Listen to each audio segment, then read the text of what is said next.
everyone, this is Megan. And this is Steven. And this is the Synchrony Podcast, where we talk about transforming apostolic dating culture and ending loneliness in the church. Yep. If you are one of our sweet listeners who enjoys playing the podcast on the way to work on Monday, because you feel like it brings some joy or lightness to your week at the start of the week, I'm going to caution you maybe to play it on the way home today. Like, maybe this one is better reserved for the drive home after work. It's not going to set a good tone for your week. I mean, we're not going to, like, it's going to be fine. Everyone's going to be fine. We're going to be okay. I'm just going to be honest. I am in a terrible mood. It's only partially my fault. It's not related to you, but you are not the root cause of my frustration. I just want to get into this topic. I don't want to like dilly-dally around. Is that fine? That's fine. I am mad at a lot of things. And it's funny because I wanted to talk about the topic of anger before this week happened. Yeah. We're like, let's have this conversation. It will be a good topic. And let's present a nice balanced view of this. And then in the interim, I started to feel really angry about things. So I want to talk about anger. I want to talk about why people might be feeling anger in the dating space and what to do about it. But honestly, I'm probably going to vent a little bit on this podcast, and I don't want anybody who relies on us for nice, upbeat, like, feely good stuff to hear that and get in the molly grubs. Yeah. But I do want to caveat before you turn off the podcast. Yeah. I do think it will still be a valuable podcast to listen to. I just think it's not going to be our traditional style of podcast. Yeah, I don't feel peppy this week. I don't think we ever feel peppy. Let's be honest, because we're recording at 10:30 at night. So yeah. How are you feeling? Are you mad? I'm disappointed. You don't get mad at many things unless it's technology that's not functioning properly. Yeah. Just repress everything. Yeah. No, I'm disappointed, and we'll get into why we're mad and disappointed and frustrated. But yeah, I'm. It's been a disappointing week. It's just been a week. I'm more of a roll with the punches kind of person. Yeah, like you are. We'll make it. No matter what, we'll push through. We know that God's on our side, and He wants it. Like, we know that we're in His will, and if doors close, that we just need to be okay with it and just keep on walking with faith. Yeah. So to like de-dramatize this, the disappointing things this week, there have been a handful, but we got some bad news about a plan that we had made to be at an event. And this is not me throwing anyone who's organizing that event under the bus.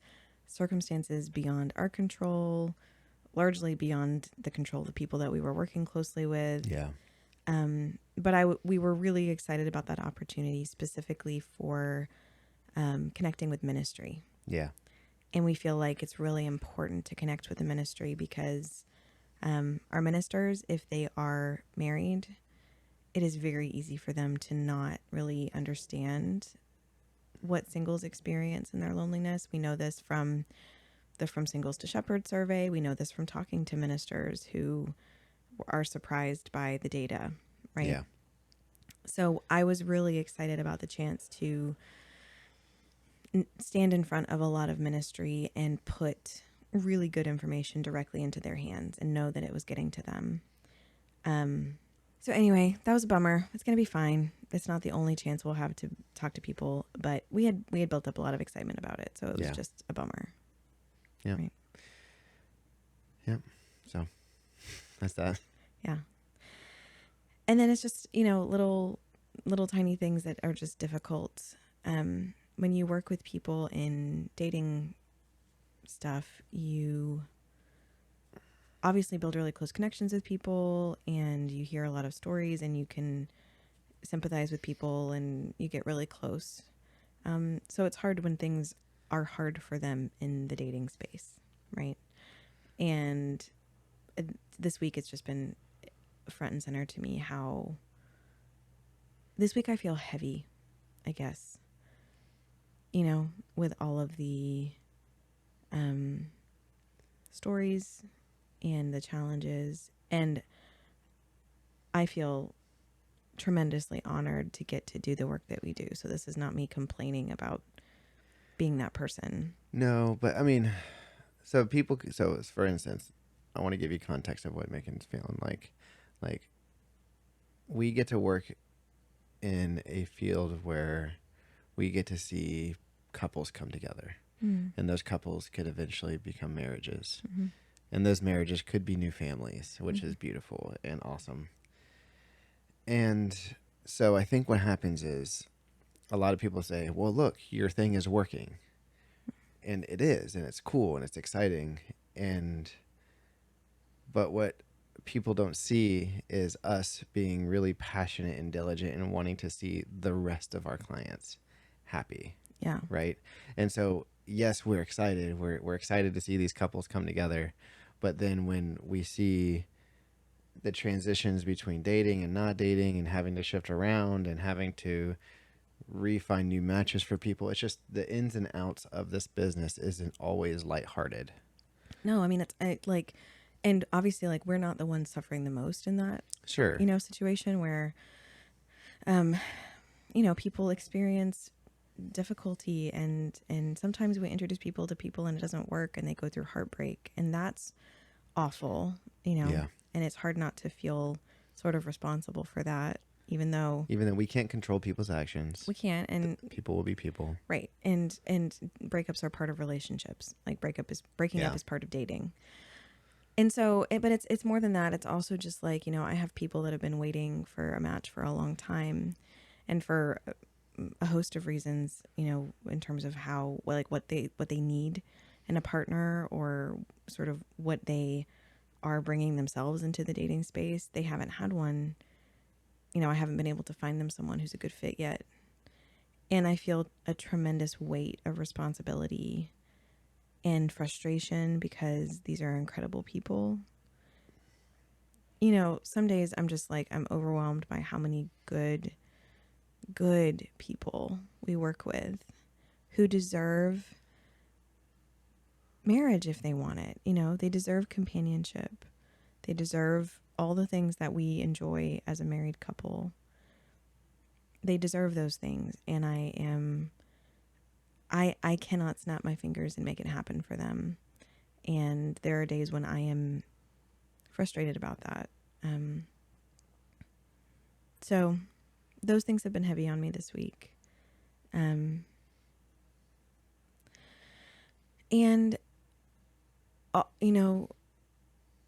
I've been spending a lot of time thinking about the root cause of what we do, right? Because I think when you and I got into this, we obviously saw the need, for singles to have a place to connect. We saw loneliness and its impacts, and like that there was a gap, right? But it was sort of like, if like when you're trying to detangle someone's hair and you Yes. I feel the spirit. Steven's been brushing our 5-year-old's hair, which is getting very long and beautiful and very tangle prone. Yeah. And she's like, yeah, she just pushes it back, push it over and over again and flips over, and I'm like, and now I'm just like, every time she does it, I'm like, stop it. I know. So it's like when you go to brush someone's hair and you think you found this one little tiny knot, and then you go to pull at it and you start to uncover, no, it's like matted in there, right? And it's this whole huge thing. Not gonna lie, I kind of get excited. I'm glad you feel that way. I see it as a challenge. When it's your head that the mat is attached to, it is not quite as exciting. Sure. It's not exciting if we're in a rush. Yeah. It's like that, where I felt like we started to pull at these threads with dating and dating culture, and what it has uncovered, the wounds and the hurts and the ugliness that it has uncovered. I'm having a hard time not getting a little bit bogged down by that, you know? Why? I think it's because I don't feel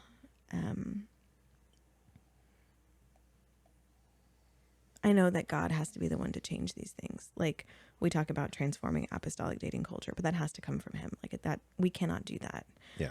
But I feel powerless sometimes to change the patterns that I see people sucked into.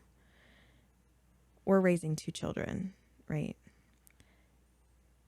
And we are raising our daughter to be strong and spiritually minded and driven and probably, hopefully, successful in work and in life and in what she wants to do.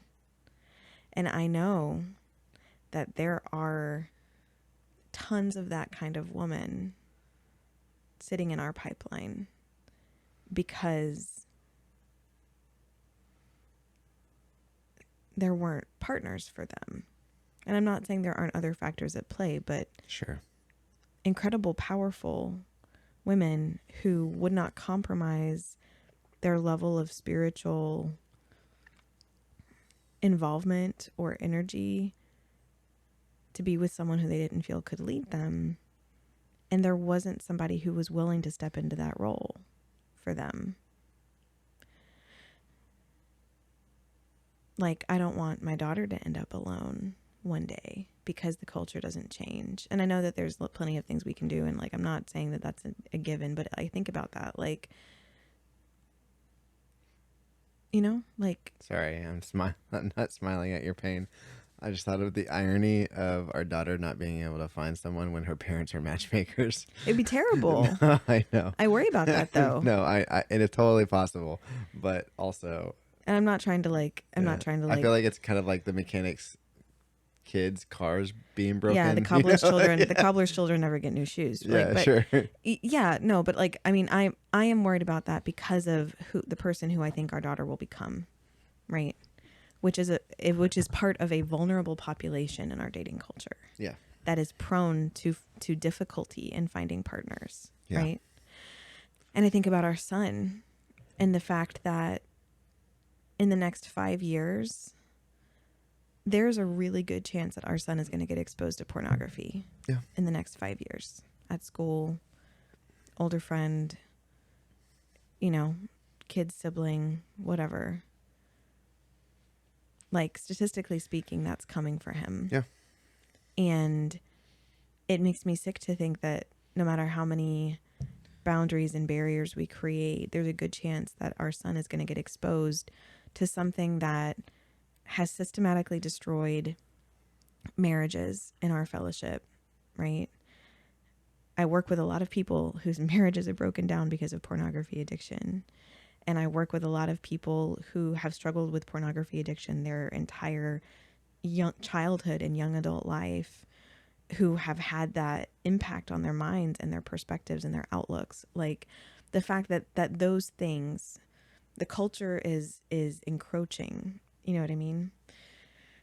And I feel like those forces are so huge sometimes. And what we're doing by like trying to sort of prescribe a different way or encourage people to think harder about their culture, it seems so small in the face of those things that feel so big. So you say sometimes, I'll get you to explain this. You talk about anger being a secondary emotion. Mm-hmm. Can you explain that? I know you've told about it before, but Yeah. My mom used to work with me on this as a kid. If I had something happen at school or at church and I was frustrated or mad, my mom would try to walk me through why I was angry. And I didn't understand at the time how important this was.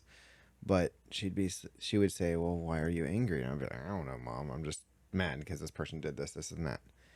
And she'd go, well, Stephen, like I've told you, anger is a secondary emotion. And usually the root of it is fear or hurt. Are you feeling fearful or are you hurt? And then if we would say, oh, well, I feel hurt. And she's like, okay, well, are your emotions hurt or is your body hurt? Well, my emotions. We'd break it down. And well, why? What where did that hurt come from? And so basically it was really good exercise, but Yeah. so it usually stems from fear or hurt. Yeah. So I've thought about that with this sort of seething happening. And it's both, Yeah, right? sure. Like, I'm afraid that what we're doing isn't enough. It's not enough, not fast enough. I'm afraid that we're not going to see the change that we need to see for the people that are waiting. I'm afraid that I'm going to continue to struggle to balance the work that we're doing with life, right? Yeah. And job and parenting. Like, that's hard. I am afraid that we're going to let people down, that people are going to get hurt. I'm afraid of all those things. I'm afraid of people getting upset at us. I'm afraid of leaders getting skeptical of us. I'm afraid of people saying mean things about us in places, and that I won't be strong enough to take that criticism for what it's worth, right? And I'm hurt at the idea that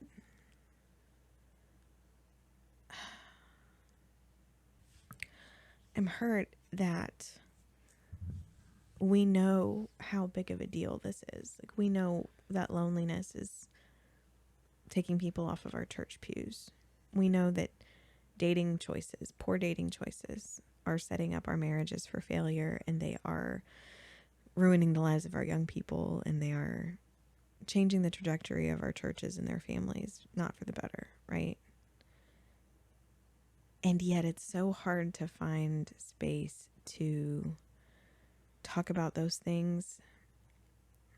And people are so scared of becoming too involved in that conversation and stepping on toes. So I'm hurt that... Or the liability. Sure. So I'm hurt that I feel like we've been beating this drum for a couple of years, and I'd still sometimes... I know there's lots of people paying attention, lots of people talking about it, but sometimes I feel like it's just not enough, you know? Yeah. But the thing is like when you try to change a culture, it's not going to be overnight by any means. And sure, it's been a couple years now, but it's one of those things that, I mean, and maybe it's just because we're paying more attention to it now, but I feel like there have been things that we have talked about and things that we brought up and things that we recognize and research that we've done that is now being circulated. Yeah. That is now a topic of conversation. Yeah. And I think the big thing is a part of it, a part of changing a culture, a part of bringing it to people's attention, the wound that is in the church that is not being recognized, or we feel like is not being recognized enough, is the fact that it just takes time. It takes time for the right people to hear it. It takes time for people to recognize how bad it is. Yeah, I think you're right. And I want to say, so before I got all upset this week about things, the reason why I wanted to talk about this topic is because I encounter anger a lot among our clients, right? Not directed at us, but people who are just, they're angry with the situation that they're in for a host of reasons. Sometimes they're angry at a past partner, they're angry at a leader who gave them poor advice, or they're angry at a church body because they don't feel like they're seen, or they're angry, X, Y, and Z thing, right? Angry at, a woman who's angry at all men, right? Yeah. Or a man who's angry about all women. Yeah. Right? We've all had those friends. Sure. Or seen those people online just like ranting about why can't insert an entire gender do X better, right? Well, that's a blanket statement. Yeah, but unfortunately, it I hate to say it, but like those comments form opinions. They do. They change people's minds. Yeah. I'm in a Facebook group that I wish I weren't in, that I got invited to at one point, where the commentary is just like so toxic. It's like, why can't women be more chill? Why can't men, show up for church? Why can't? And it's just, why are all women so dramatic? Yeah, why are they so emotional? It perpetuates these horrible stereotypes and just like isn't productive at all, right? And No. it's these people's perspectives is based on a tiny sample size of, Yeah. I don't know, a dozen, 20, who knows how many people, a tiny fraction of the population that they've had access to. But like people that we encounter all the time are angry, and to some degree they have a right to be. Many of Yeah. them have been significantly hurt by the dating culture. Yeah. We've had people in our pipeline of every experience in life, Yeah. you know? Yeah. And so it's like, justifiably, we are going to encounter people who have been angry or hurt on Yeah. a regular basis. And they've been legitimately harmed. So like this isn't Yeah. me dismissing that. So I want to talk about what to do with that anger. And I'm preaching to myself Yeah. because I can't just sit in it, right? Like, what do we do? Do what I do. Repress it? Take what you can learn from it and leave the rest and move on. Yeah, it's a good philosophy. That's why I'm in therapy. Yeah, I think there's limits to that. I think there are things that are productive to do with this feeling of anger. And I want to say first, the first thing we have to do is separate, and this goes back to that like whole root cause analysis thing. The Bible says, and I want to talk more about this portion of scripture in a minute because I read it in preparation for this and it preached to me. The Ephesians, Paul says, be angry and sin not. It's okay to be angry. Yeah. God, the Bible gives us permission to feel anger. Jesus felt anger, right? Even, the scripture will say the Lord was wroth, right? Or his anger was kindled against Israel, or his anger was kindled against the enemies of his people. Like, anger by itself is not wrong. But where you direct the anger And what you do with it.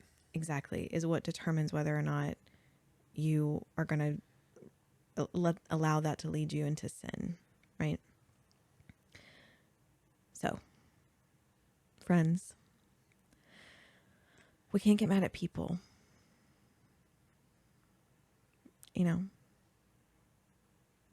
Like I can't get mad at people who reject people that I think they shouldn't reject. Yeah. Doesn't help. I can't get mad at organizers of things who have their hands tied behind their backs. Can't get mad at that. I can't get mad at a pastor for not opening an email I sent him. Like, what's the value of my anger toward that person? Yeah. Right? It's funny. I've been tempted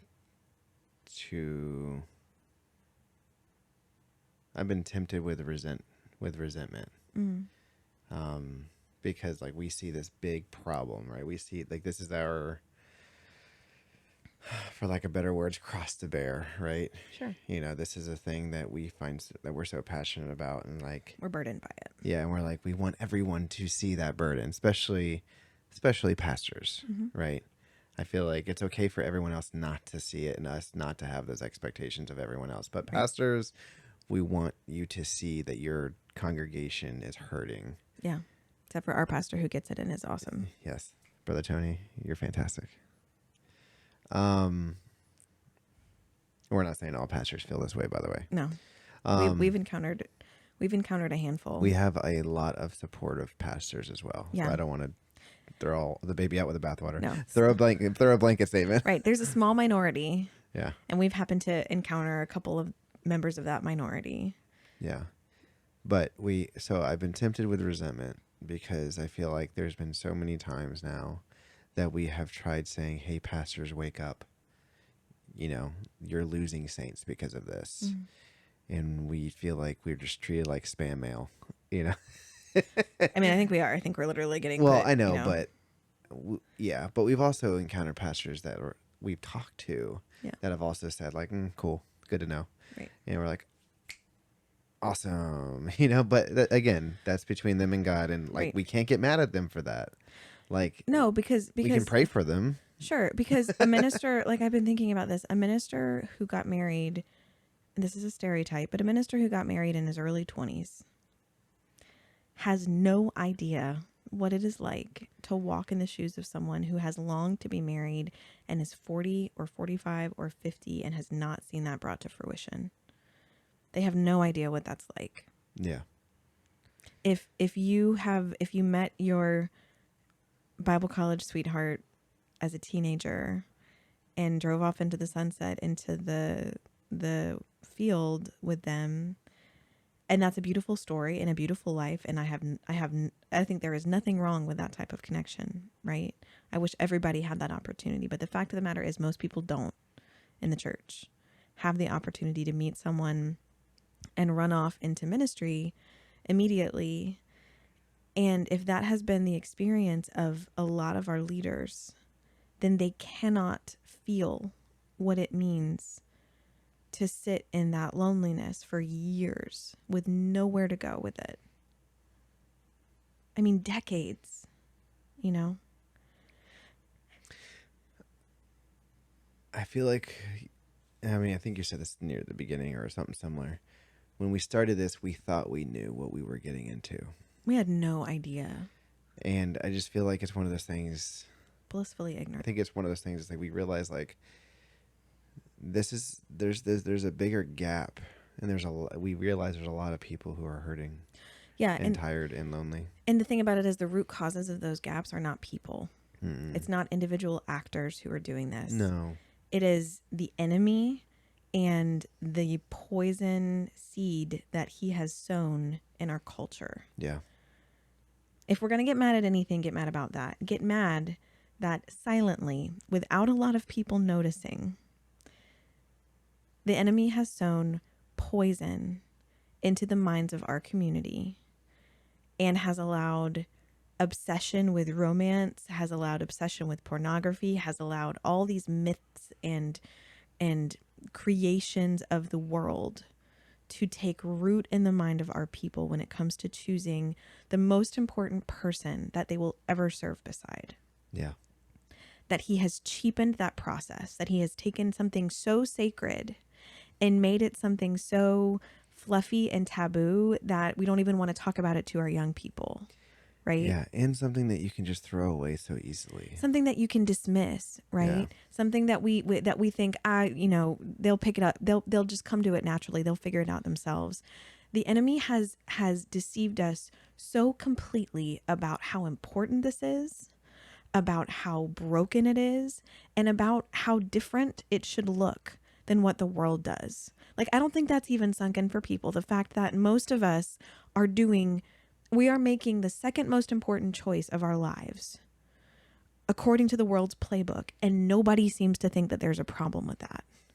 Yeah. Like, what kind of, like, where are we going and why are we in this handbasket? You know what I mean? Like, and it's infuriating. It's infuriating that that's been happening for generations. Yeah. Silently. Just slowly warping our perspective on how we do this thing. You know? And the result is that we lose our boys as teenagers.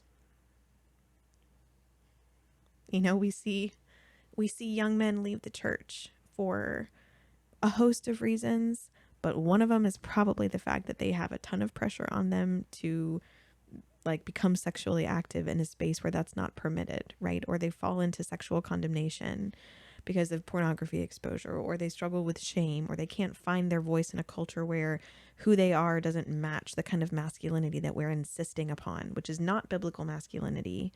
Yeah. But and I'm going to throw this out there, and I might get flack for it, but if they don't fit a certain calling, then they're not useful. Sure. So, like, Yeah. we're losing our young men. We're not Which just... I know is not true. I'm just saying that is a lie that the enemy tells us. Right. So the men who don't stay grounded deeply, aren't discipled very, very heavily, and they don't get married early, I don't think they stay. Really, we don't see many of them stay. It takes a lot. It's a fraction of them. Tiny fraction compared to the women in that group who are able to sort of batten down the hatches and stay despite the loneliness and despite all those challenges. So we you know, the symptoms of this poison is that our young men are cut down. You know, it's like the it's like the Spanish flu. Did you hear? I don't know if you know about this moment in history.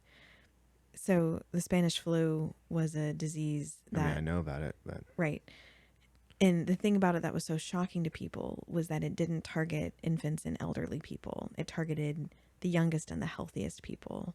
And they would start coughing and be dead the next day. Like, it was so fast.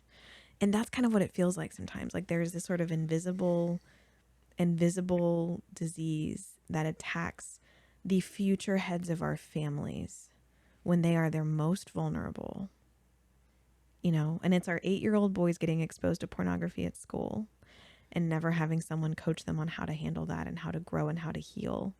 And it's the pressures that we put on. It's all these things. It's all of it. It's everything we've talked about and more that I'm scared to talk about because it's not just pornography. But yeah, that's a it's big not just factor. pornography, but it's all these things that siphon the life out of that core group of members of our community. Those are supposed to be our team captains.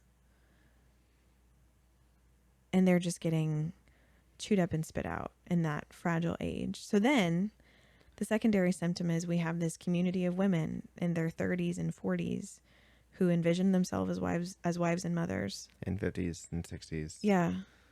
Who have no opportunity and are lied to every day by the enemy to be told that it was because they did something wrong or because they weren't enough or because they weren't good enough or because they hadn't worked hard enough to deserve that, which is a lie. And it slowly eats away at their resolve and their self-esteem and their dedication, and it engenders bitterness. And all of this creates so many other cascading effects, right? Ministries that aren't started, pews that aren't full, places that aren't reached. The reach of this is so huge. And we are allowed to be angry about that. Yeah. And frankly, I don't want people to stop being angry about these things. Like, I want people to be angry about our dating culture being broken. Not at people and not at themselves, but I want them to be angry at the root cause, which is the work of the enemy in our church. You know what I mean? Yeah. Like, be angry and sin not. Don't get angry at the people. But I think it's okay to be angry about what's happening to us. You know? Yeah.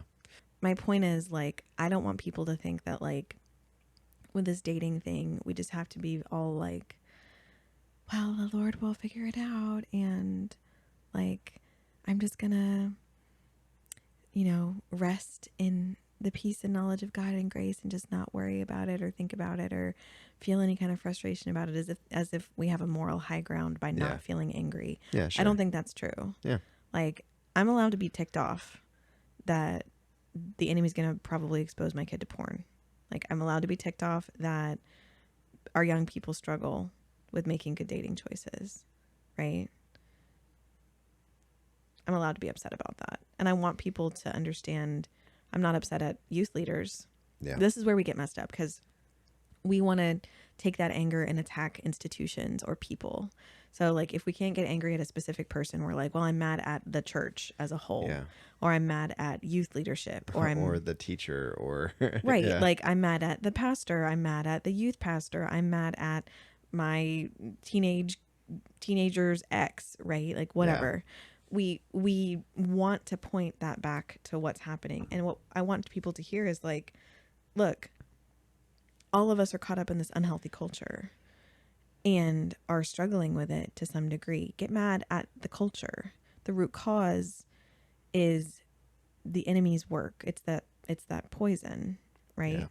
That's what you pray for. Yeah, that's where you direct your frustration. Yeah. Because the people that are struggling in that, even the ones who are making really bad choices, even the ones who are, I believe, generally inadvertently hurting people with how they communicate, right? Like, if you've been ghosted 200 times, I get why it's tempting to be like, all men are this or all women are this. But it's not them that's causing this problem. Yeah.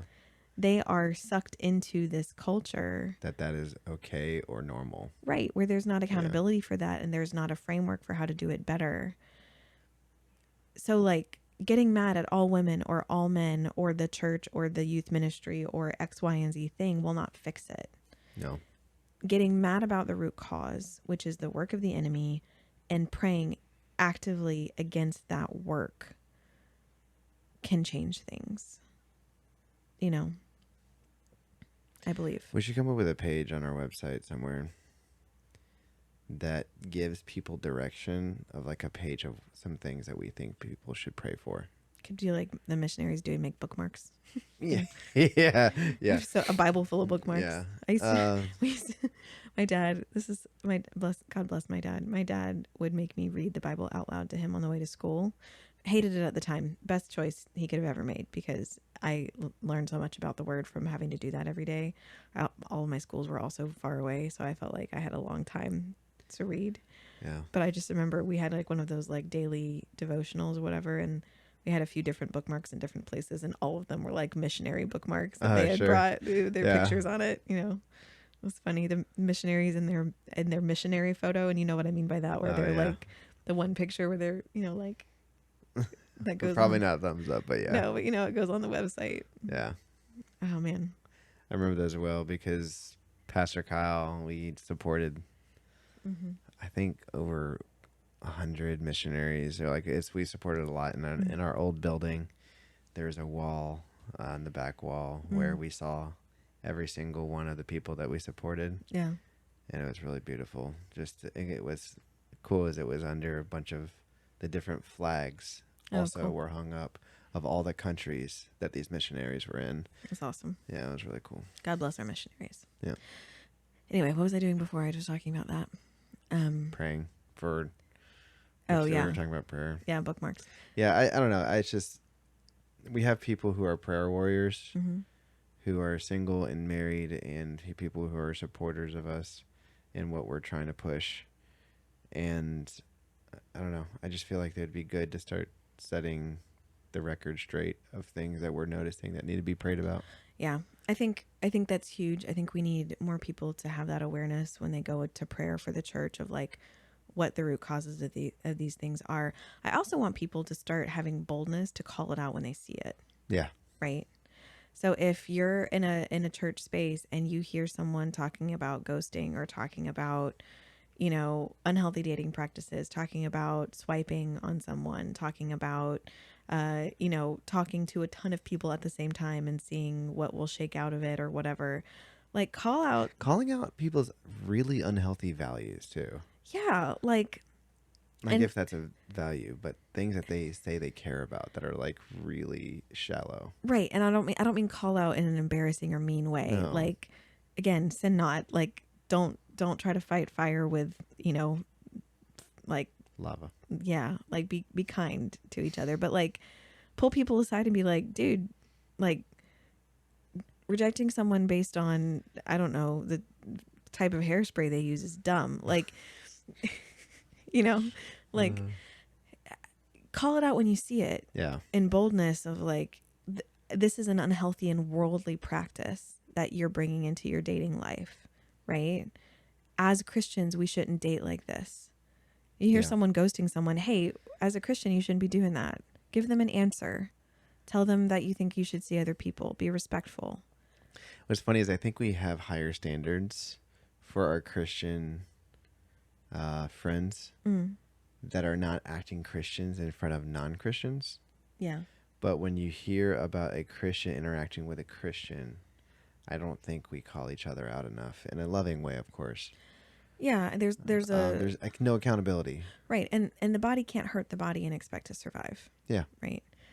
So again, I think with the right mindset, with the right heart, pray about it before you need to talk. Before you talk to them, ask God to purify your motivations, or purify your intentions before you talk to them, so that way you're not doing it as spite or like righteous indignation, but like basically say like, hey, like this, what you said is like really hurtful.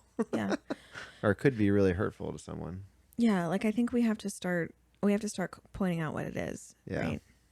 I thank God for times in my life where I have acted out of some truly worldly impulse, and someone wiser than I was said, "Hey, like this isn't what you need to be doing." You know what?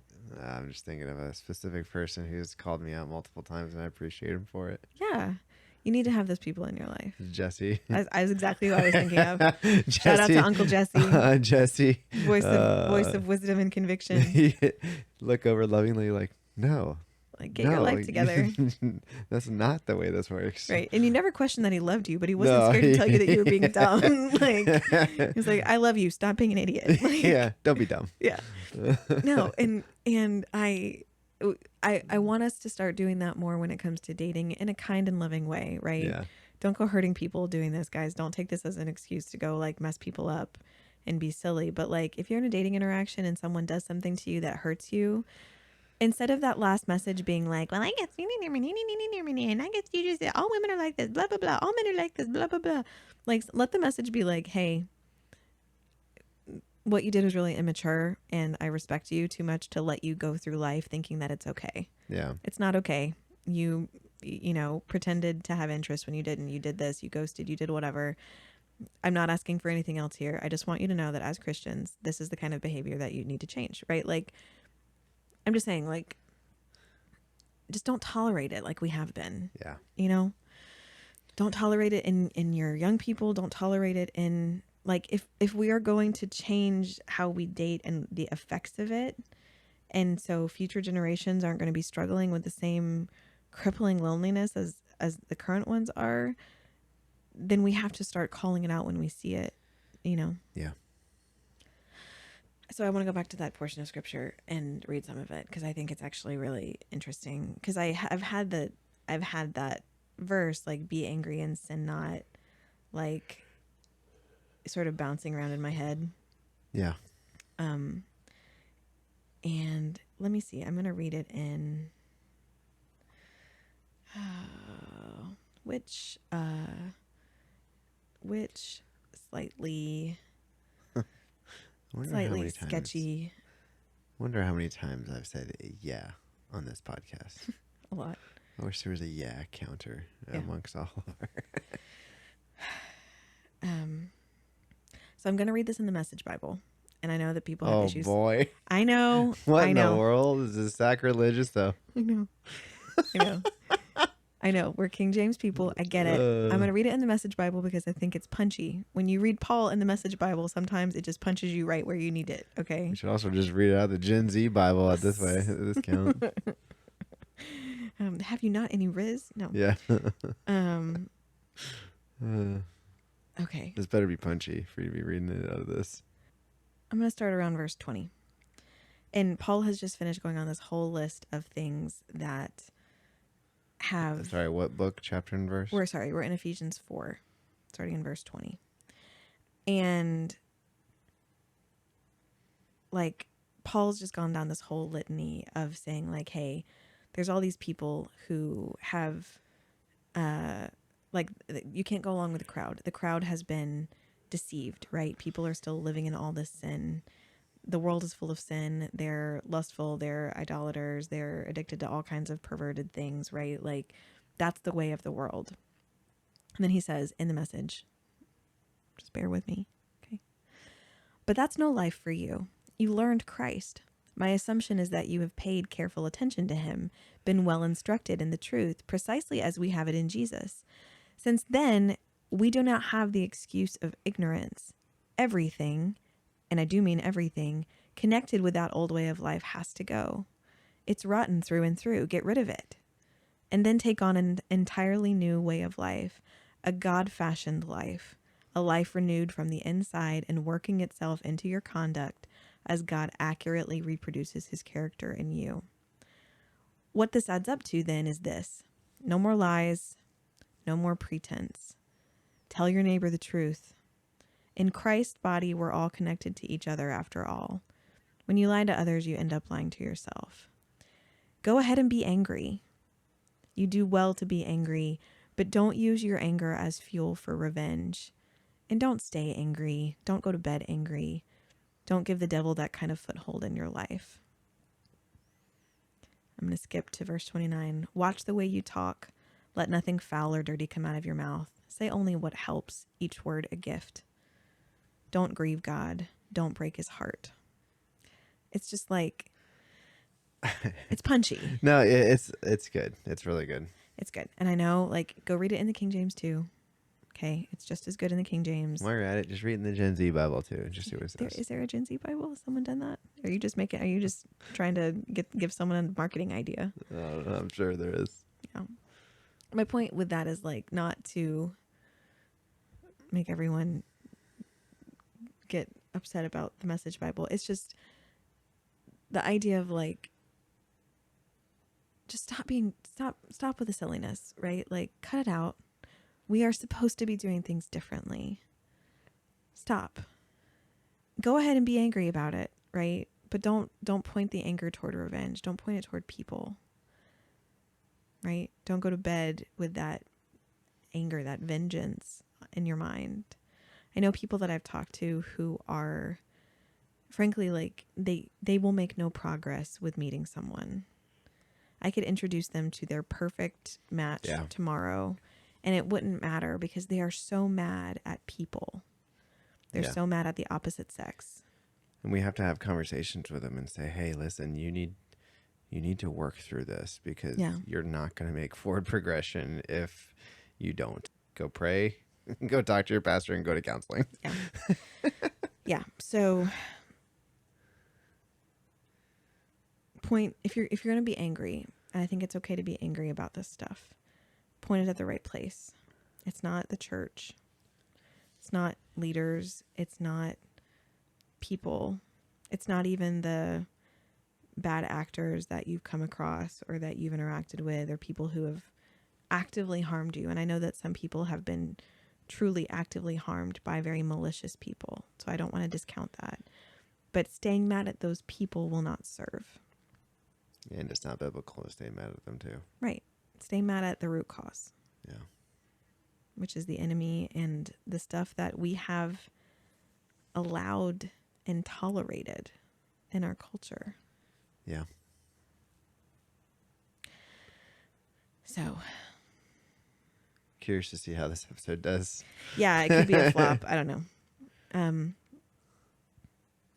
We're going to ruin some people's Monday mornings. Again, we gave a PSA at the beginning. All right. I'm not responsible if you have a bad day at work because you chose to ignore my advice. No, they're going to have a great day because they're not going to be angry at their bosses. That's now. right. That's right. Yes. Dig down to the root cause. And as far as us, like, just to soothe everyone's minds, like, we're not going anywhere. We're not hanging up we're not hanging up our. You're stuck with us. Yeah.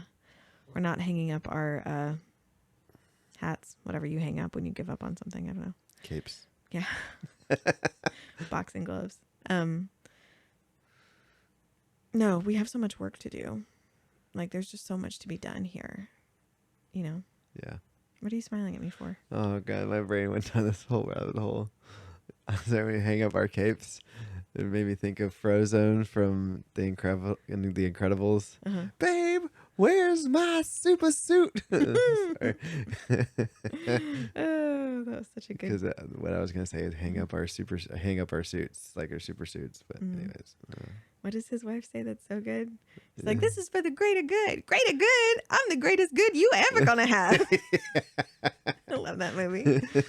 Oh, so good. I don't have any announcements. I want to go into this week and make it a better one. It's gonna be fine. Yeah. Okay. You okay? Yeah, we'll be fine. It's gonna be fine. It's just this is a part of it. This is the hard part of doing this. Yeah. It's no longer a matter of like. I feel like for a good chunk of this journey, it's been like a slightly downhill journey. Yeah, and we've really been blessed. Downhill in a positive manner. I mean, like easy. No resistance. Mm-hmm. Like, and now we're at a point where it's starting to go uphill, and which is fine. It's a part of the journey. It's just we're having to be the train that knew we could. The little engine that could is the reference. The little engine that could. There you go. You know me and my literature. Babe. Oh, man. Okay. All right, it's starting to spiral. We should probably go. I love you. I love you too. Bye, everyone. Try to have a good week. Bye. See you later.